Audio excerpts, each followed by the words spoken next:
Integral exercise 7.6 के इस video में हम क्वेश्चन नंबर 18 सॉल्व करेंगे। क्वेश्चन नंबर 18 में जो फंक्शन है वो कुछ इस प्रकार है, e power x into 1 plus sine x whole upon 1 plus cos x.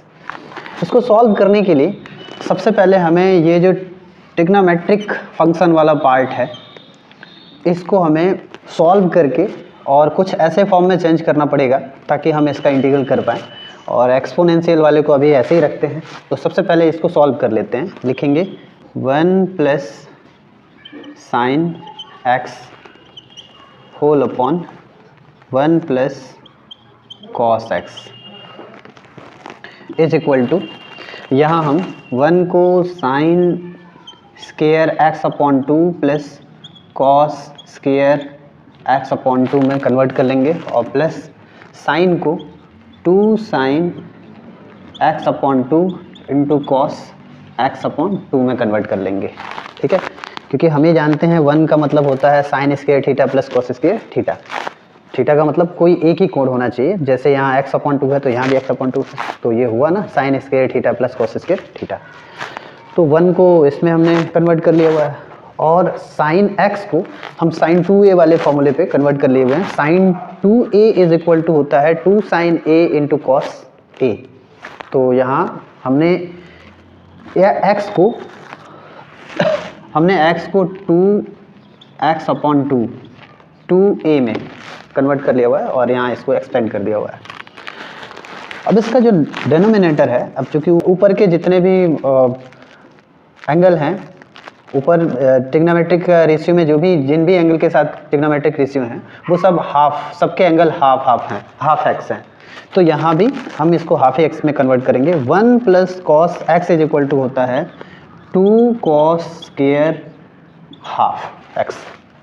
ठीक है, अब हम क्या करेंगे, इसको A square plus B square plus 2ab वाले फॉर्मूले में इसको कॉम्पैक्ट कर लेंगे।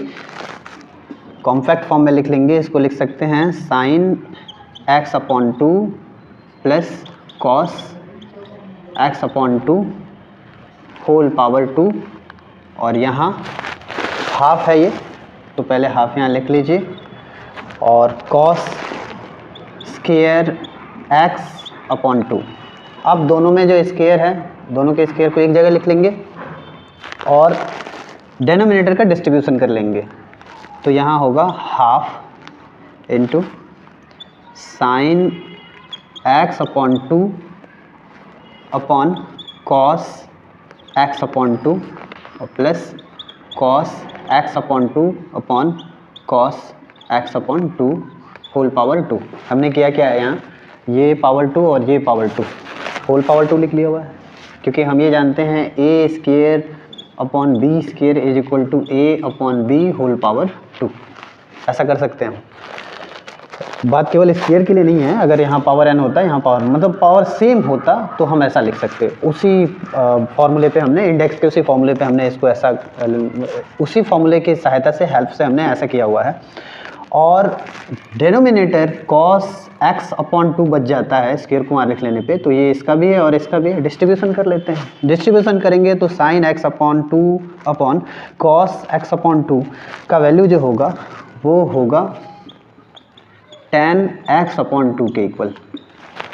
Sign theta upon cos theta is equal to tan theta होता है, तो वहाँ हमने tan x अपॉन 2 लिख लिया हुआ है, क्योंकि थीटा यहाँ x अपॉन 2 के इक्वल है मान लीजिए।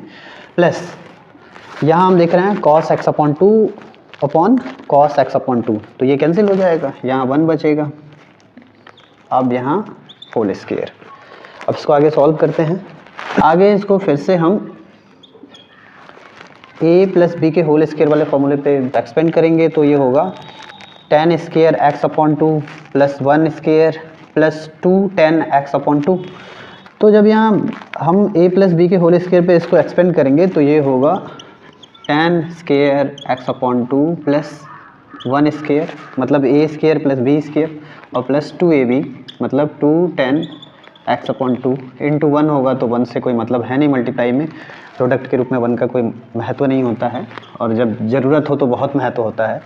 अब ये जो दो टर्म हैं tan square x upon 2 plus 1, ये सेक स्क्वायर के इक्वल होता है, तो हम यहाँ लिख सकते हैं सेक स्क्वायर एक्स अपॉन 2 और ये बच जाता है तो हम इसको लिख लेंगे प्लस 2 10 एक्स अपॉन 2, है ना। तो कहने का मतलब कि अब हम इस ट्रिग्नोमेट्रिक फंक्शन को इस रूप में हम आसानी से लिख सकते हैं। तो लिख लेते हैं इसको, यहाँ लिखेंगे देन तब integral of e power x into 1 plus sine x whole upon 1 plus cos x with respect to x is equal to होगा integral of e power x into half into sec square x upon 2 और plus 2 10 x upon 2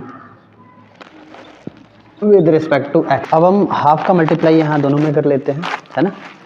तो यहाँ होगा is equal to integral of e power x into half का multiply यहाँ होगा तो होगा यहाँ half sec square x upon 2 और प्लस है तो प्लस, फिर दूसरे पद से कराएंगे मल्टीप्लाई सेकेंड टर्म से, तो हाफ से 2 कैंसिल हो जाएगा और यहाँ सिर्फ बचेगा 10 x upon 2 with respect to x.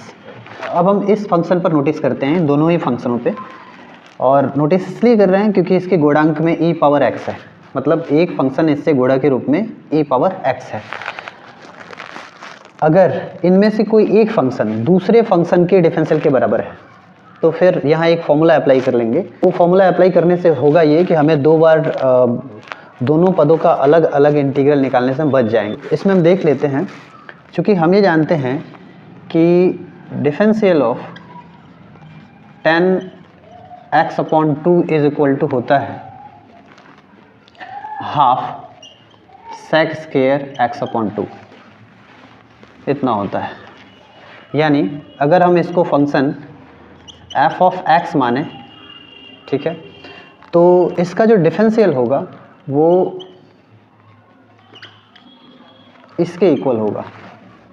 तो हम ये देख पा रहे हैं कि इस फंक्शन का डिफरेंशियल इस फंक्शन के इक्वल हो रहा है, या यूं कह लें इस फंक्शन का डिफरेंशियल इस फंक्शन के इक्वल हो रहा है, और वहाँ ऐसी स्थिति यहाँ है भी। तो इसके लिए एक फॉर्मूला होता है, उस फॉर्मूले को यूज कर लेते हैं। Integral of e power x into function f of x plus derivative of function f of x with respect to x, अगर ऐसा हो, जो कि यहाँ है भी, हम ये पहले तय कर चुके हैं, फिर तभी इस फॉर्मूले पे हमने चर्चा किया, इज इक्वल टू होता है e power x into function f of x और plus integral constant C. Direct हम इतना लिख लेंगे, ठीक है। तो हम यहाँ लिखेंगे भी, वो लिखेंगे because f of x is equal to 10 x upon 2, चूँकि फंक्शन एफ ऑफ एक्स का जो मान है इतना है, and derivative of function f of x is equal to half sec square x upon 2 लिखेंगे, एंड वी नो दैट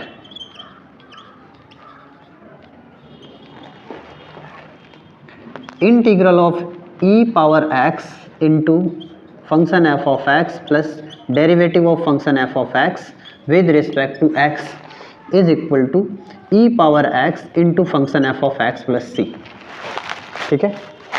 क्योंकि ये इतने के बराबर होता है, सो इसलिए integral of e power x